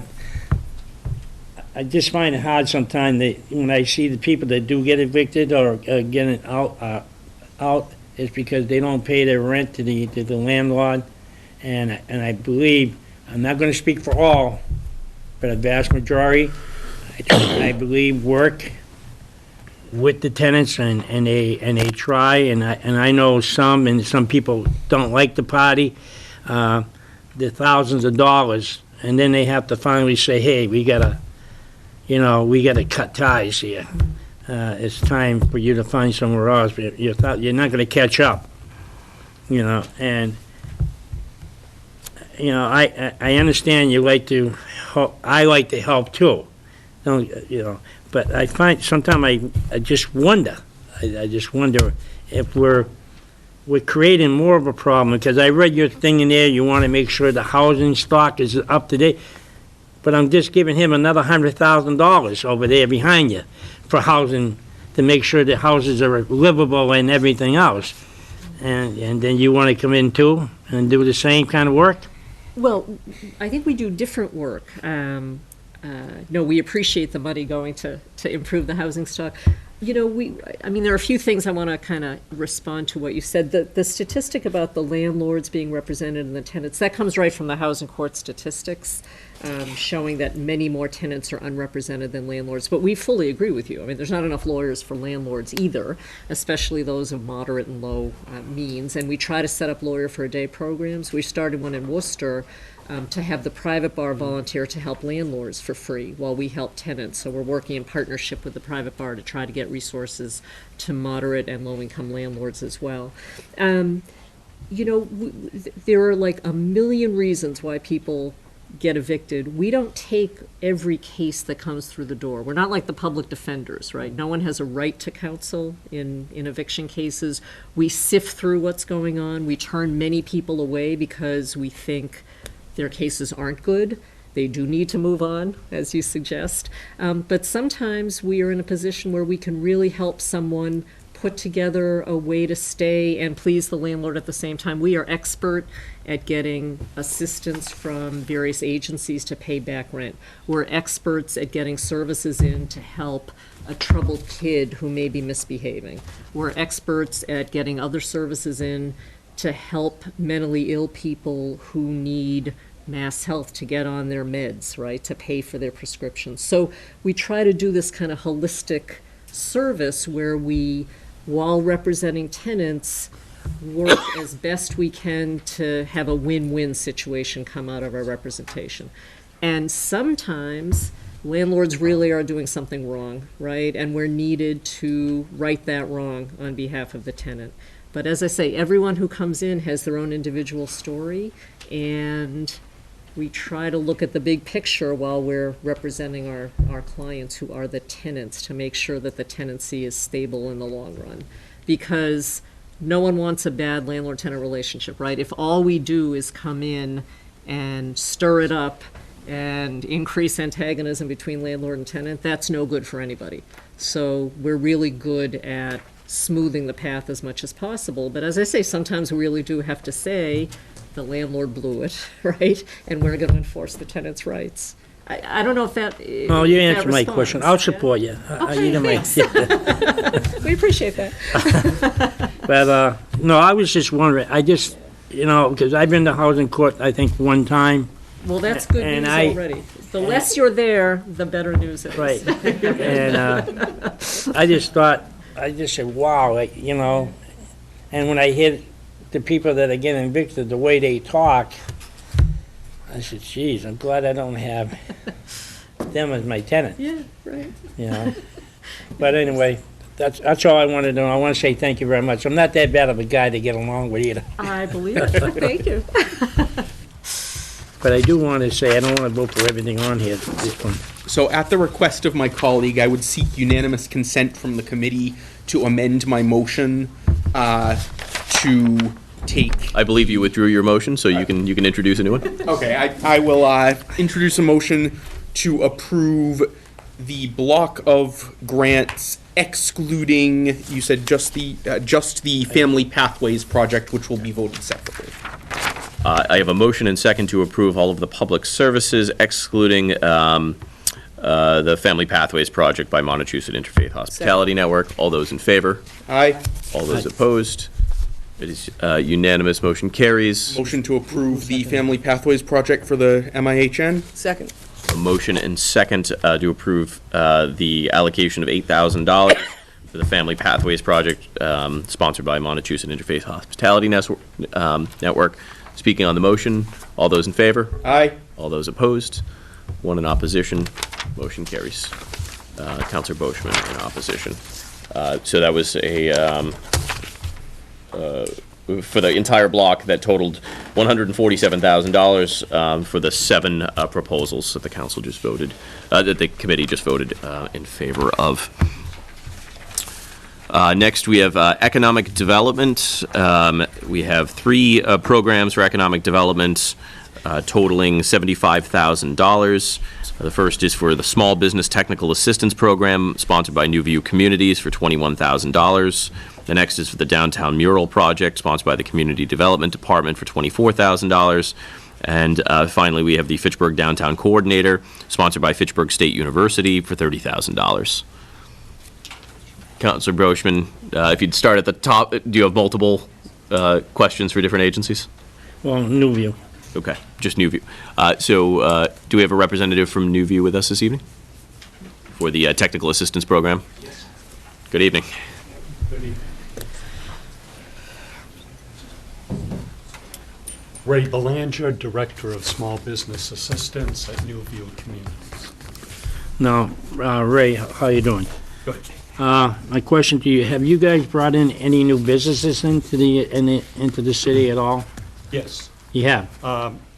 In fact, over the last 9 years, we've worked with 311 different business owners in the city of Fitchburg, and those business owners have been able to secure $1,554,500 in financing, and they've created or retained 385 jobs. And we've had a number of new businesses downtown opening up over the last year or so. You probably see the ribbon cuttings in the paper. I walk a fine line because in public, everything I work on is confidential at the office. But again, most of the openings make the newspapers, and we've had many, many businesses start up. Keep in mind, we work with micro businesses, which means they're 5 or fewer employees. So that's why it takes working with many, many, many dozens of businesses to create a few hundred jobs. Yeah, I know that because I was on the CCDF Fitchburg at one time with Lisa Davis. She was the one that really started the housing program in New View, way back when. And I know it takes a long time. And so we are very grateful for the funding. Over the last 9 years, we average working with 35 businesses in Fitchburg. And again, over the last 9 years, we average creating or preserving over 40 jobs. all right. Any further questions, Councilor Bush? That's all set. That one's it. Thank you, sir. Thank you. Councilor Zarella? Thank you. I just wanted to thank you for this program. My family is pretty much built on small business. One of my earliest memories of my father working was when his company was him and a typewriter. And he now employs nearly 50 people in, I think, 6 different states, but mostly in Fitchburg. And so I think it's great that you're helping people who have, you know, a small business or a concept for a small business and, you know, a plan to get off the ground and or to stay afloat when they're hitting rough times, because they are really the life of our economy, in my view. You know, if people dislike the amount of power that, say, Walmart or Coca-Cola Corporation or companies like that have, the solution is support more small businesses. Any further questions for New View or the Small Business Technical Program? No, thank you very much, Ray. Appreciate your time. Are there any further questions for the Economic Development Block? Yeah. Councilor Billshman, which Pittsburgh Downtown Coordinator. I'm in favor of the Downtown Mural Project. Oh, really? So, it was an anticipatory walk, but do we have our representative from Fitchburg State who'd like to? Okay. And I would like to be up here for this one for the record too, because although Fitchburg State is really applying, it's a joint application on behalf of the city, the Reimagine North. I think you should pull up a chair and stay a while. All right, I think so, right? You don't have to leave the desk. That's your seat to stay.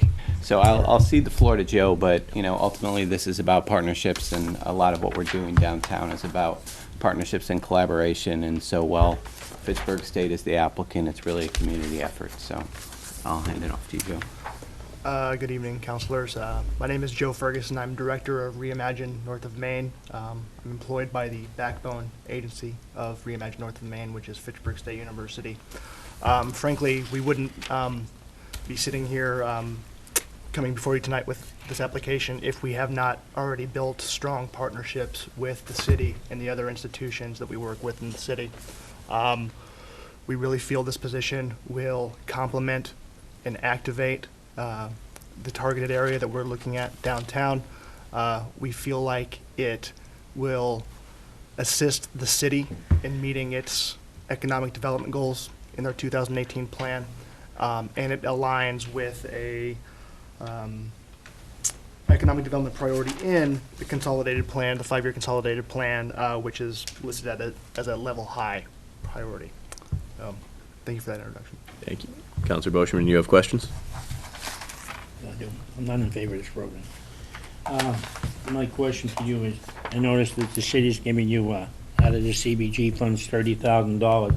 Now, in your representation here, you got one that says you're gonna give them, you get partners, Fitchburg Plan, and the initial partner's gonna be $20,000 more. And if I read in the back, it says $25,000. It's gonna be, the pay gonna be about $55,000 a year? $55,000 a year. 55 a year. Now, according to the plan, you're gonna try to help different businesses, you're gonna promote the businesses?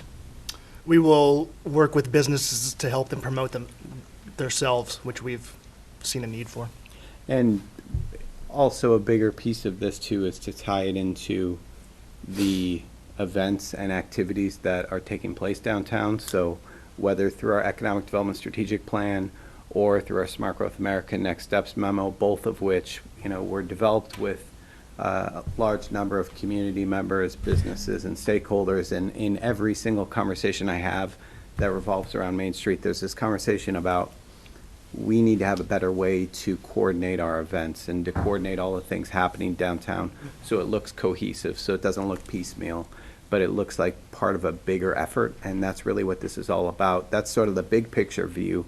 I can tell you, the conversation that started this application for CDBG, just to take it to a micro level, there was an event that happened downtown, and I was at a local establishment on Main Street talking with that property owner, and they were flummoxed that the event was happening a day from now, and they didn't know anything about it. They were clueless, and from that point, it really helped to galvanize a conversation that we've been having for a really long time, that there needs to be someone on Main Street and in downtown that is working as an advocate for those businesses to help them promote themselves and to promote those events that help build foot traffic downtown. Because I think it's in all of these plans for a reason, and there's a clear and direct need for it. Can I say something? Sure. And furthermore, on the question about promoting businesses, Reimagine North of Maine has had a long-standing partnership with Newview Communities and Ray Belanger's Small Business Assistance Program. We work very much lockstep with that program. So I do anticipate this downtown coordinator will be working with Ray and his staff in addition to what we're already doing. The reason why I'm asking, I'm all in favor. I like to see the downtown come back. I really do. But we're spending a heck of a lot of labor, a lot of labor, which gets money, and a lot of money.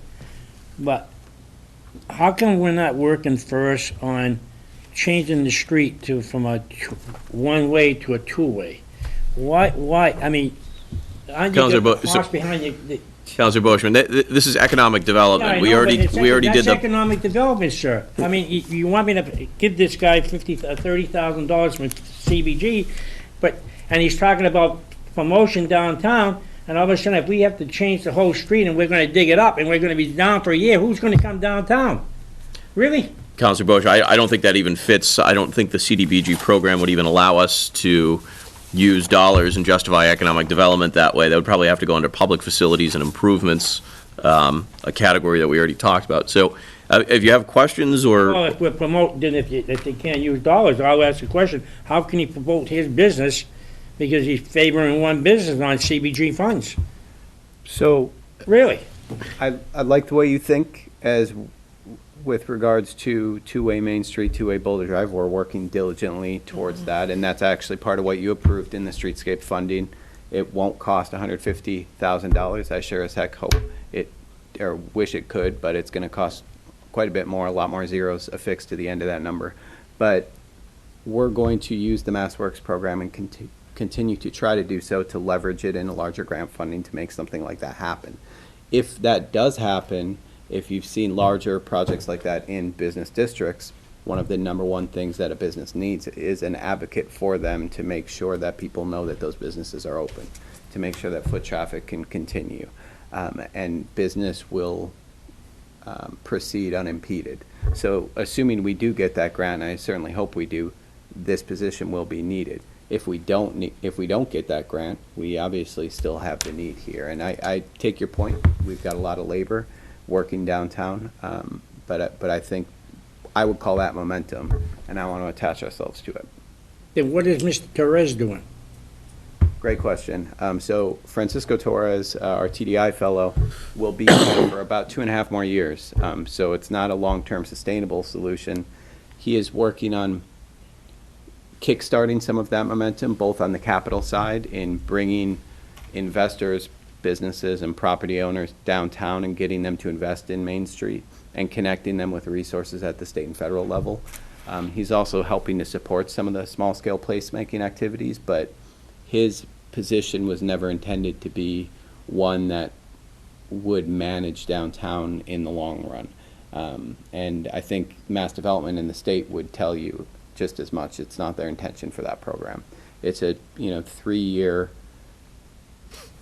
jump start, if you will, but it wouldn't be sustainable for us to lean on him for that. And frankly, I'd prefer to put his efforts towards building capital investment downtown and generating foot traffic and activities in other ways. So, my final question. So, this coordinator can support my business and promote me underneath CBG funds.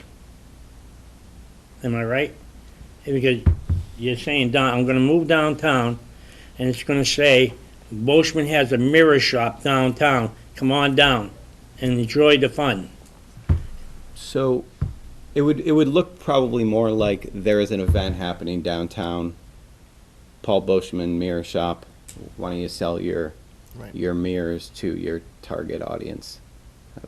I don't know what the market is for mirrors during big events downtown, but you get my point, right? So I think it's about making sure that they're engaged in efforts we're doing to create large events downtown, and making sure they're not done without their input and support.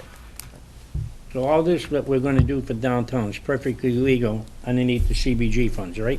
Is that what you're telling me? Yes. All right. All right. any further questions from counselors? Counselor Zarella?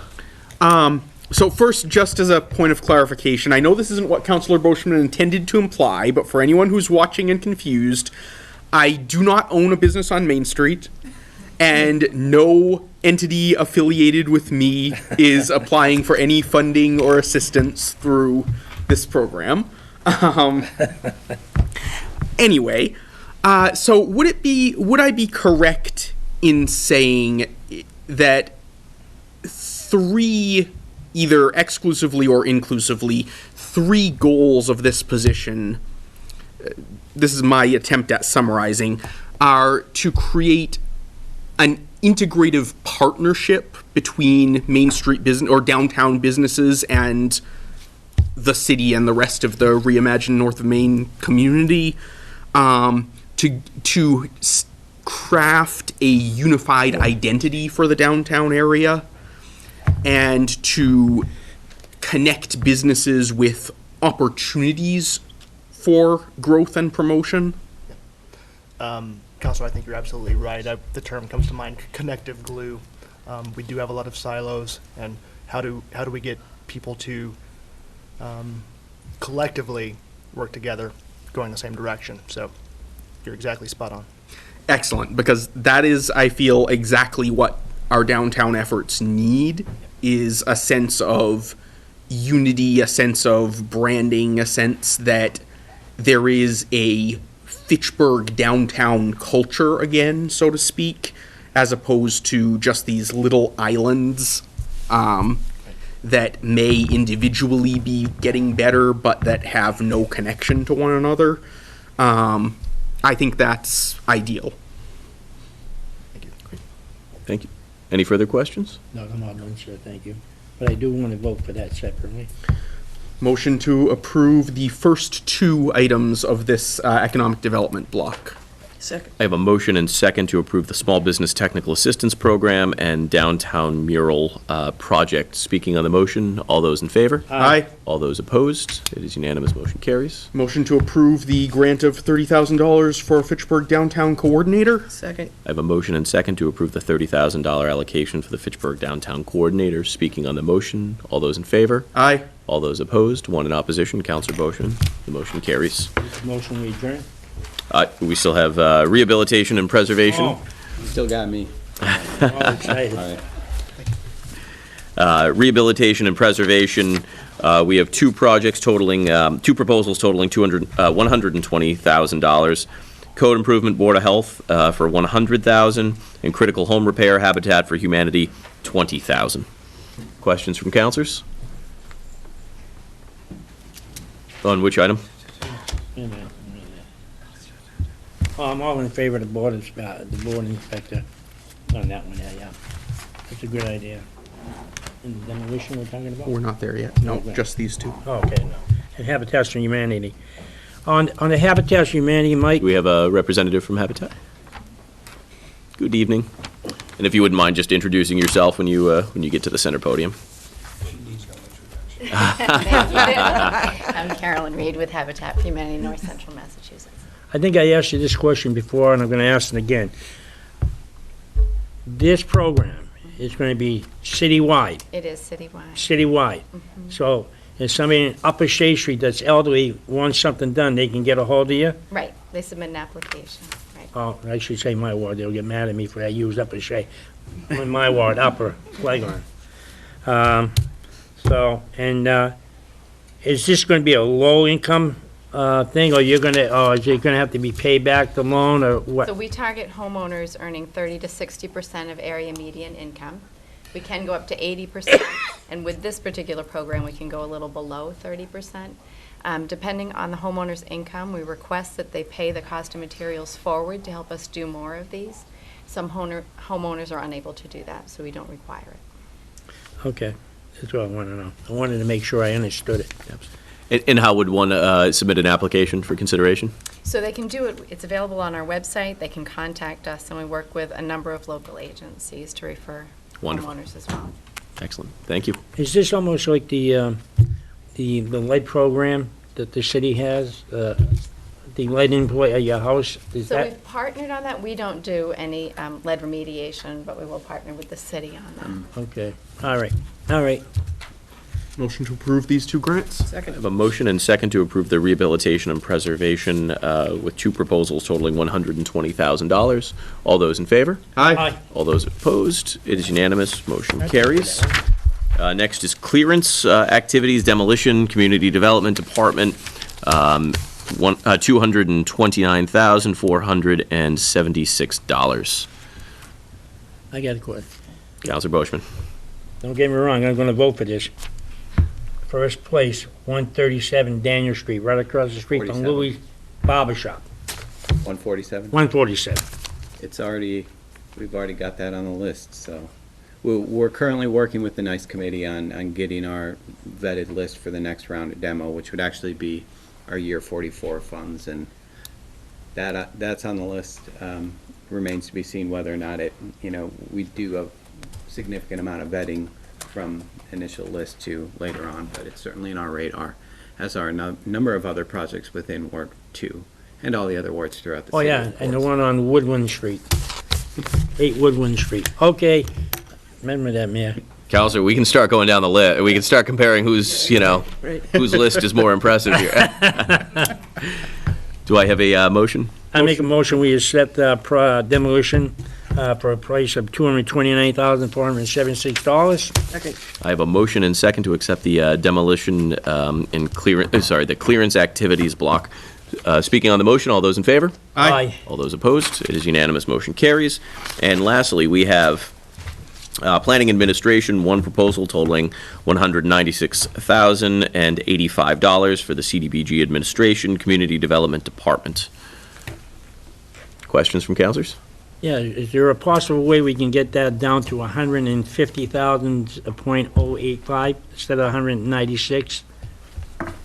And then we can put the other money, extra money for the kids?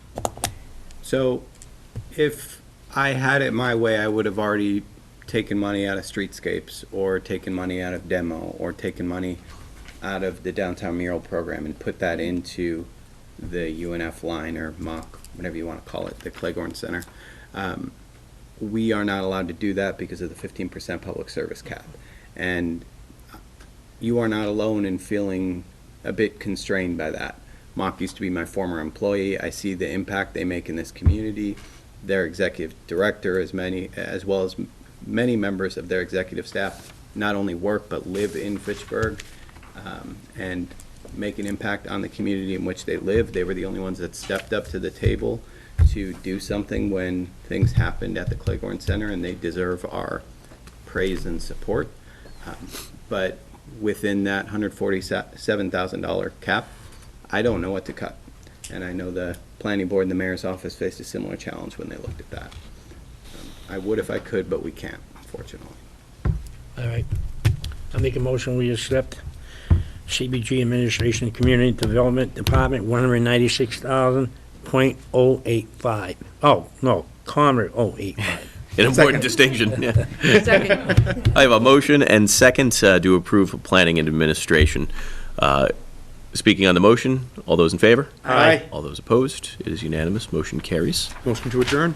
Second. I have a motion and second to adjourn. Thank you, Mayor. I want to thank all of those organizations that came this evening, and I know it sounds like we're at times debating the merits of these programs, but it's often, unfortunately, there's not enough money to go around, and we often have to pit one against the other. But I appreciate the work that each of these organizations does in our city and with our residents, and want to thank them for coming this evening.